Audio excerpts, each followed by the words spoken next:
Assalamualaikum warahmatullahi wabarakatuh. Kembali lagi teman-teman di channel saya, channel Rekreatif. Dan channel ini aku akan membahas berbagai macam hal ataupun fenomena yang terjadi di Indonesia. Oke teman-teman, dalam video ini aku akan membahas terkait 2025. Ya, saat ini kita sudah berada di penghujung tahun 2024 dan sebentar lagi kita akan berganti tahun, yaitu ke tahun 2025. Sudah banyak persoalan, masalah, maupun cobaan yang telah kita lalui di negara Indonesia ini. Ya tentunya yang kita tahu bahwa setiap tahun itu pasti ada masalahnya sendiri.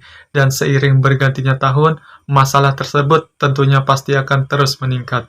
Atau bahkan permasalahan di tahun sebelumnya itu bahkan lebih mudah ataupun lebih enak kita lalui. Akan tetapi kita tidak tahu apa yang terjadi di tahun depan. Ya, tentunya kita semua pasti berharap gitu ya teman-teman, bahwa di tahun depan itu kita lebih baik dari tahun sebelumnya. Akan tetapi berdasarkan prediksi di tahun depan, yang dimana tahun depan itu jauh lebih sulit dari tahun sebelumnya teman-teman. Kira-kira tema yang cocok untuk video ini apa ya teman-teman? Aku punya ide. Mungkin kita kasih tema terkait cobaan di tahun 2025.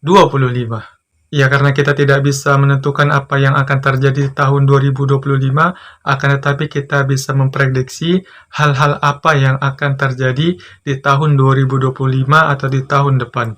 Gejala atau fenomenanya ataupun ciri-cirinya sudah kita ketahui atau kita rasakan di tahun ini, teman-teman. Yang dimana di tahun ini selain berakhirnya kepemimpinan Pak Jokowi menjadi Presiden Indonesia dan beralihnya kekuasaan dari Presiden yang lama ke Presiden yang baru. Carut-marut serta gonjang-ganjing perpolitikan di periode ini sudah kita lewati. Mulai dari COVID, bansos, minyak goreng mahal ataupun hilang, kemudian korupsi yang merajalela, kolusi dan nepotisme ditampilkan terang-terangan seolah-olah pejabat sudah tidak memiliki rasa malu lagi. Di tahun depan kita pasti akan merasakan hal ataupun peristiwa yang lebih sulit dari tahun sebelumnya. Di tahun 2025, pemerintah berencana akan menaikkan terkait pajak, kemudian harga BBM, harga gas, BPJS, dan lain-lain. Apabila pemerintah sudah menaikkan semuanya, akan tetapi kita sebagai masyarakat Indonesia, sebagian besarnya itu berpenghasilan menengah ke bawah. Lantas, bagaimana nasib kita sebagai masyarakat Indonesia yang notabene berpenghasilan menengah ke bawah?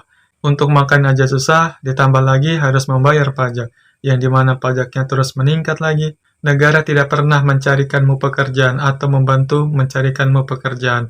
Akan tetapi ketika kamu sudah bekerja dan mendapatkan penghasilan, negara lebih duluan mengambil haknya, yaitu melalui pajak penghasilan. Ya tentu apabila semuanya naik, hal tersebut akan menambah beban bagi kita sebagai masyarakat Indonesia, terutama bagi masyarakat yang berpenghasilan pas-pasan ataupun menengah ke bawah. Naiknya harga barang, naiknya harga pajak, naiknya harga BBM, itu akan berpengaruh pada kehidupan kita semua. Misalnya kita ambil contoh deh, di tahun depan pemerintah berencana untuk menaikkan harga BBM. Mungkin banyak orang hanya berpikiran pendek saja. Cuma BBM yang naik. Ya mungkin saja kita bisa pakai angkutan umum ataupun ngirit-ngirit, tidak jalan atau menggunakan motor kalau tidak terlalu penting. Apakah kita semua sadar gitu, apabila BBM ini naik, itu akan mempengaruhi semua sektor, terutama pada sektor pangan. Yang dimana naiknya harga BBM tersebut akan menaikkan harga pangan ataupun harga barang. Misalnya nih, kita yang di luar Pulau Jawa, kebetulan aku tinggal di Kalimantan Timur, yang notabene adalah Kalimantan itu wilayah konsumen ataupun wilayah konsumsi, yang dimana barang-barang yang ada di Kalimantan Timur itu sebagian besar didapat ataupun diambil dari Pulau Jawa. Apabila ada seorang pemasok ataupun distributor barang gitu ya dari Pulau Jawa ke Kalimantan, ketika mereka membeli barang di Pulau Jawa, itu mungkin harga barangnya sama ataupun standar. Akan tetapi ketika nyampe ke Kalimantan Timur, harganya pasti sudah berbeda dengan harga yang mereka beli di Pulau Jawa. Ketika barang tersebut sudah di Kalimantan, maka barang tersebut sudah dikenai yang namanya biaya pengiriman. Sehingga harga barang itu jauh lebih tinggi dari harga barang yang beli langsung di Jawa. Karena biaya transportnya ini mahal, teman-teman. Ditambah lagi harga BBM yang naik. Kan kita kalau menggunakan kendaraan seperti mobil itu pastinya membutuhkan yang namanya BBM, teman-teman, agar mobil tersebut bisa jalan. Nah, apabila BBM ini terus naik, otomatis biaya pengirimannya ini juga akan naik. Jadi biaya pengiriman tersebut itu dibebankan dalam harga barang yang seharusnya kita beli di Pulau Jawa itu harganya misalnya 5.000. Akan tetapi ketika sudah sampai di Kalimantan itu harganya bisa 9.000, 10.000 bahkan 3 kali lipat. Karena biaya ataupun ongkos pengiriman ini dibebankan dalam harga barang tersebut, teman-teman. Jadi penjual ini bukan hanya mencari untung, akan tetapi mereka juga mengkalkulasikan terkait biaya pengirimannya ini berapa, agar mereka tidak mengalami kerugian.